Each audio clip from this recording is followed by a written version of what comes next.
From Ohio to North Dakota, protesters of the North Dakota Pipeline have officially been handed their eviction notice. The U.S. Army Corps of Engineers has set a December 5th deadline for Native Americans and others to leave all federal lands north of the Cannonball River for, quote, safety concerns. Initially, the Corps said it would not remove protesters of the $3.8 billion pipeline, given the First Amendment freedom of speech. But clashes between protesters and police, especially in the last couple of days, have turned more dire and violent as officers use tear gas, rubber bullets, water hoses in freezing weather to deter the demonstrators.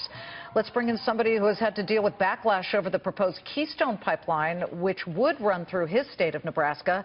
Nebraska Governor Pete Ricketts joining us in a Fox Business exclusive. Good to see you, Governor.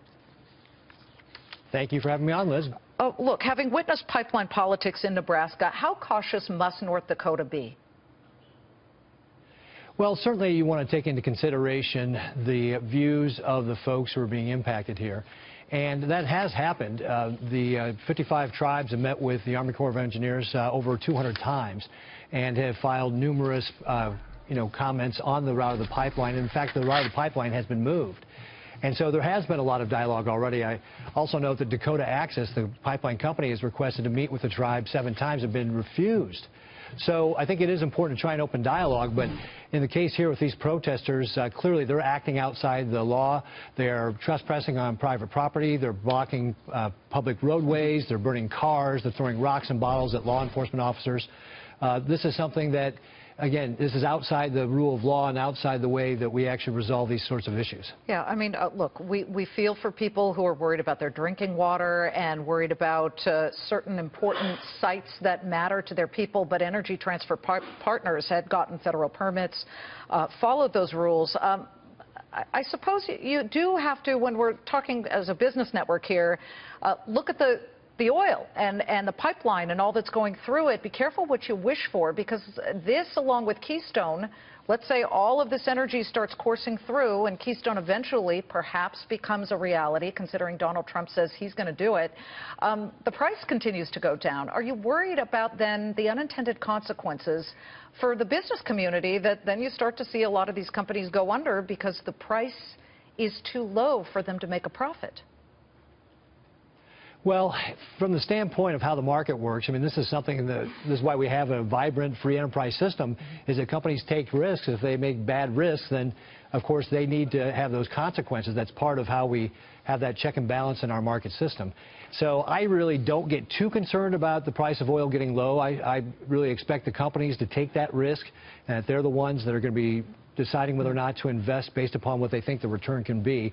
You know, our job in government is to make sure we create a level playing field, that we're protecting the environment, issuing the permits as appropriate and that sort of thing, and of course keeping the public safety.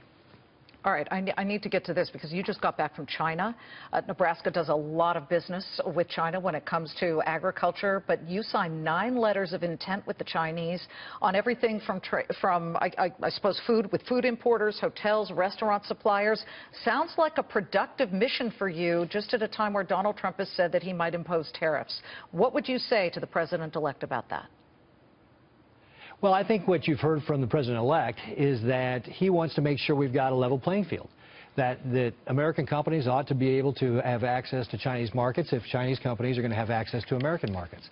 And, of course, that's what our trade mission was all about, was trying to establish those connections. We met with hundreds of Chinese business leaders through our promotional events.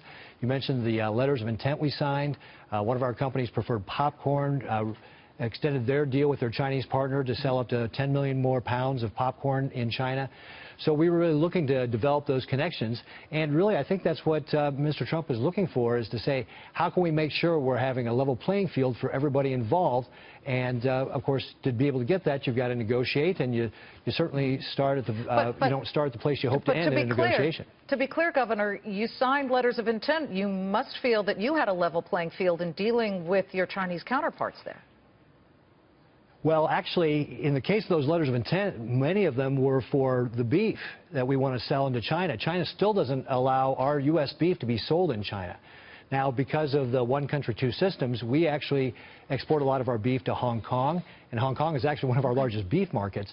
But the beef market has gone in China just over the last 5 years from about 139 million to 2.5 billion, Gotcha. But none of that is U.S. beef. So we want to encourage the Chinese to open up that beef market so we can really take advantage of that growing middle class in China. And that's what I think Mr. Trump is looking for, is to help us get that level playing field. They are missing out if they haven't had steak from Omaha. That's all I have to say. Governor, thanks.